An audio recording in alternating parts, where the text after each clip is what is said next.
Bonjour et bienvenue à toi dans cette nouvelle vidéo. C'est un plaisir de te retrouver aujourd'hui. Et dans cette vidéo, on va voir ensemble comment chauffer sa maison, parce que c'est une question légitime qu'on peut se poser quand on arrive dans un nouvel endroit, qu'on veut rénover une maison ou qu'on veut mettre en place des projets sur le choix de l'énergie qu'on va utiliser, le choix de la technologie qu'on va utiliser.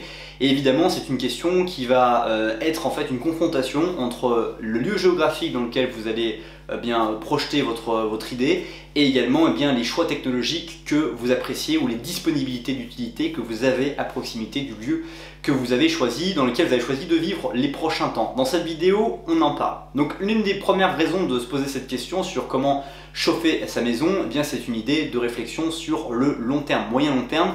C'est souvent un biais d'abord économique, comment je peux faire pour choisir la meilleure installation qui sera la plus économique pour moi à vivre, et comment en fonction aussi de mon statut en tant que propriétaire ou locataire, je vais faire ce choix. Alors l'un des premiers aspects qu'il faut d'abord choisir, c'est votre localisation géographique. Si votre maison par exemple elle est dans le nord, vous savez que vous allez chauffer relativement longtemps sur une longue période dans l'année. Au contraire, si vous êtes dans le sud, vous allez peut-être dans le sud de l'Europe ou dans le sud du monde, vous allez peut-être avoir beaucoup moins de périodes de chauffe, et donc dans ce cas-là, vous allez pouvoir, sur l'aspect économique de la chose, choisir d'autres alternatives plutôt que certaines. De manière générale, en Europe et en France, les principes qui sont utilisés, c'est en fonction aussi de la géographie dans laquelle vous vous trouvez, si vous êtes en milieu rural ou en milieu citadin. Dans un milieu citadin, vous allez certainement, et très souvent c'est le cas, avoir en fait des lignes de gaz qui passent dans les rues en face de chez vous, et très souvent vous avez même un compteur gaz dans votre appartement ou maison à proximité qui fait que vous pouvez mettre en place une chaudière gaz, et ce qui est absolument aujourd'hui le rapport qualité-prix le plus important, parce que vous allez mettre en place cette installation et derrière vous allez pouvoir produire à la fois de l'eau chaude sanitaire pour prendre vos douches, pour pouvoir éventuellement vous laver les mains avec de l'eau chaude, vous aurez de l'eau chaude grâce à votre chaudière, mais aussi vous aurez votre chauffage qui sera régulé avec des températures très souvent en fonction de la température extérieure. C'est-à-dire que la chaudière va être intelligente de moduler sa puissance selon la température extérieure. S'il fait moins 10, ça va se mettre peut-être à 100% de sa puissance. Et s'il fait 3 degrés, elle va peut-être se mettre à 60 ou 50% de sa puissance pour venir vraiment vous apporter l'énergie dont vous avez besoin et pas vous envoyer une chaleur monstrueuse qui vous fait transpirer tellement il fait chaud. Donc ça, c'est un point important. Déjà, c'est votre localisation rurale et citadin, et aussi nord-sud sur la planète.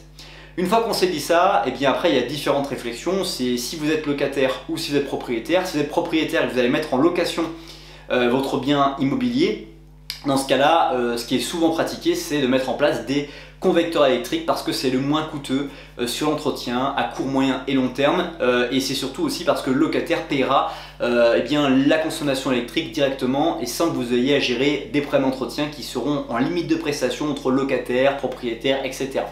Ça, c'est un point un petit peu en parenthèse, mais voilà un petit peu l'idée. Sur l'aspect propriétaire, toujours c'est la même réflexion.